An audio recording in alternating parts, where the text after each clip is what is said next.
All right, the turf war between horse racing bosses in Victoria and New South Wales shows no sign of easing. Of course, it all kicked off with a rather extraordinary attack from Victoria Racing Club chair Amanda Elliott on New South Wales racing boss Peter V'landys, calling him, quote, a silly little man making silly comments. So what does Peter think about all of this?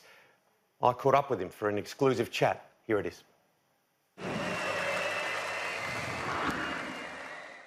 This is not about Melbourne or Victoria bashing, isn't it? Look, Melbourne and Victoria do sport better than anyone, really, in so many ways. Absolutely, and they've had a monopoly in doing it. And look, if you run an organisation, you've got to do what's commercially best for that organisation. What I'm doing in New South Wales is what's best for New South Wales racing and New South Wales participants. At the end of the day, prize money is the dividends to the participants. If we were a public company, our dividends are the prize money, and you need to maximise those dividends to the participants, and that's what I do. And that's what I'm trying to maximise the revenues for Racing New South Wales. Look, I know you're tough, you come from working class stock, but how do you reflect on these comments from a few days ago? Silly little man, silly comments. Look, I'm no shrinking violet. Anyone that knows me, I play very hard. But I've always tried my hardest never to play the player. You play the ball, you play the issues, and you don't resort to someone's appearance or to somebody. And I've tried my hardest all my life to be like that. As I said, I go very hard. I'm no shrinking violet, but I just think that that's out of bounds when you talk about someone's physique or character or look. Or it's not about that. It's about the issue. And she made some points there that were lost because of the getting the situation personal. But in saying all that, she has called and apologised. I think that was in the heat of the moment. That we all make mistakes, so I accept that. But I just hope it's an example for others out in the community or in commercial worlds. Play the ball, don't play the player. One thing is, we can all apologise, but we're all given advice when we're young. Be careful of what you say in an argument, because you cannot take the words back.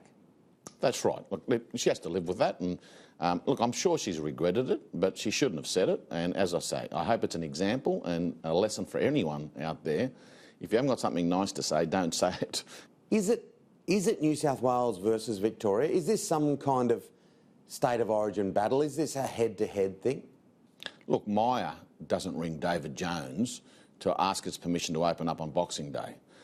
The spring is the best time to race. As I mentioned right at the beginning, my job is to maximise the returns to the Racing New South Wales participants, to maximise revenue.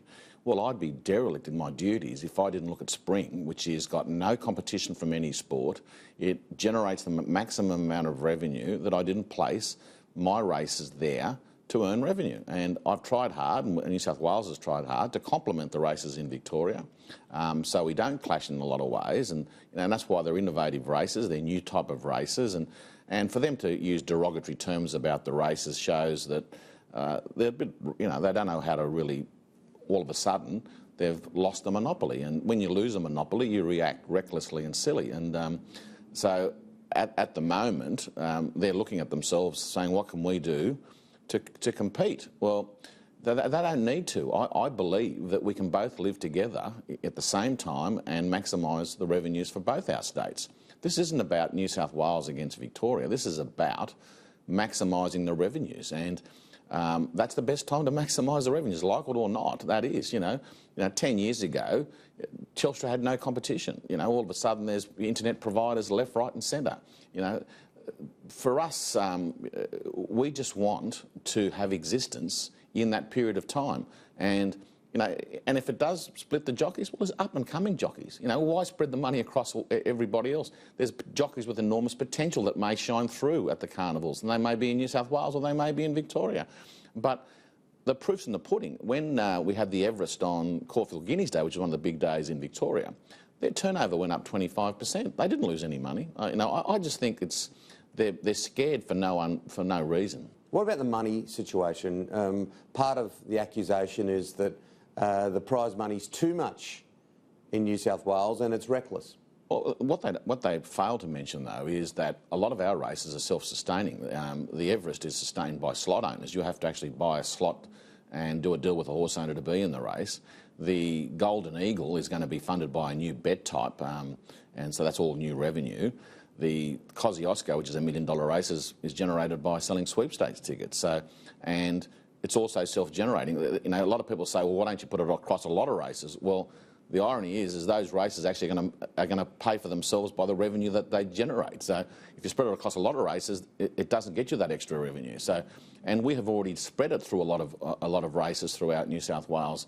And you always have to have aspirational races. You also have to have races where people dream about winning and winning all that prize money, and it'd be life-changing. And that's what attracts people to owning a horse, is to that aspirational, to win an Everest, to win a Golden Eagle. So you need to have decent prize, life-changing prize money for those races. But as I say, they self-sustain themselves. They will generate enough revenue to be able to pay the prize money. So what will you say to Amanda next time you speak to her? Look, Amanda's a very pleasant lady. I've always got along exceptionally well with Amanda. And look, we'll just talk as normal. You know, as I said, she's a charming lady. She always speaks very nicely. She's never been a confrontational sort of person, and look, and she's doing her job for the Victorian Racing Club, and I accept that. But I just think that she just should focus on the ball, not the player. Is there a bit of an elitist thing here going on, where Victoria thinks that they may be better in racing? There's probably an element of that. I think Victoria's always looked at us as being servants to them and subservient to them, and I don't think we are. I think we can compete on our own 2 feet and be self-sustaining as a racing industry in New South Wales. Look, but as I said, I can't criticise anyone that's doing their hardest for their organisation, and if they're passionate and for their organisation, I can't criticise them.